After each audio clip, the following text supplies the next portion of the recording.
Some of you have heard this story before, so I apologise. I'd lit a candle, I had the window open, I had the curtains drawn, I was trying to get that really spiritual feeling. It was a nice summer night in Melbourne, as summer as it can get in Melbourne, and I was sitting there thinking, this is it, this is the night. I'd been, investigating all the spiritual proofs, all the scientific proofs about the fact that the mountains are the pegs, about, how the embryo develops inside, the woman, all these amazing proofs, but I still needed that little push. It's like I was on the edge of a cliff. I was ready to jump. I just needed a push. So I was sitting there, it was very quiet. I was reading Quran, and I stopped. I said, Allah, this is my moment. This is the time I'm about to jump into Islam. All I need is just a sign. Just a little sign, nothing huge, maybe a bolt of lightning. Maybe half the house could fall down or something, just small. Small for you, man. You created the earth, come on. So I sat there.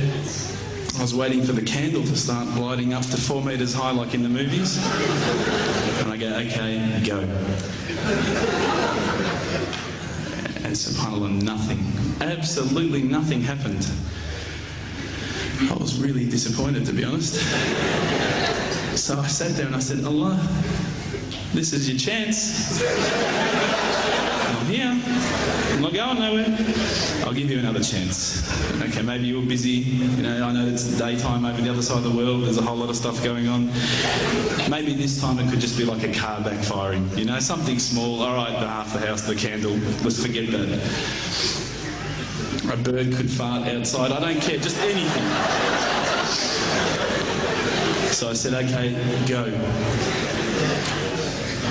And subhanAllah, absolutely nothing happened. And I mean, I couldn't have even said, oh, that was it. That creep just then in the wall, that was it. Absolutely nothing happened. I was really disappointed. I was gutted. I was sitting there thinking, this is it, this was my last chance, Islam, and I haven't found it. I pulled back the Quran, I turned back to where I was reading. SubhanAllah, the very next verse on the next page, for those of you who ask for signs, have we not shown you enough already? Look around you, look at the stars, look at the sun, look at water. These are the signs for the people of knowledge. SubhanAllah.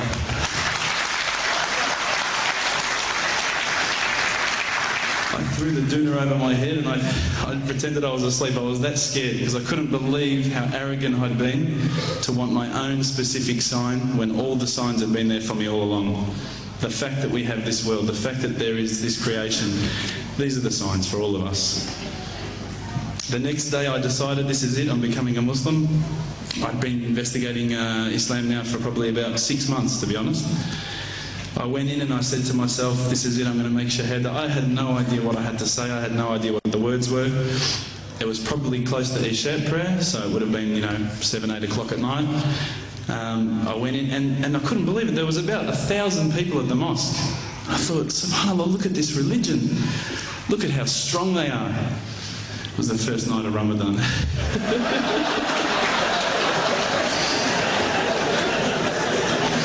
Ramadan Muslims. So I sat there and I was very nervous, I must admit. I got up and this person's going to me, you got to say these words, bro, Ashhadu. I'm going, what? Ash what? Can't I just say it in English? No, they say, no, you've got to say it in Arabic. And I thought, looked out over the sea of beards that I could see in front of me, and I thought, if I get these words wrong, I'm a dead man. Again, I had this fear, And they were staring at me, and I don't know if you know this, but Australians can't stare. Lebanese people can stare. So I was sitting there, I was very scared. I got up, and subhanAllah, as soon as I started to say the words, all fear went out of my mind. It felt as though a shower was inside my head and someone had just turned on the cold tap. It felt like I'd been flushed clean. I said the words, and I wasn't expecting so many brothers to come up and yell, Takbir, Allahu Akbar, and start kissing me and hugging me. Now, I'd never been kissed by that many men in my life.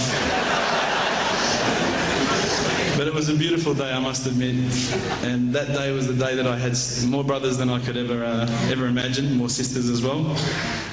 But I guess since that day I've never looked back. My family, I think, initially were very worried that I was going to be, I guess, a little bit weird towards them. That they thought that I was going to break out the AK-47s and the grenades.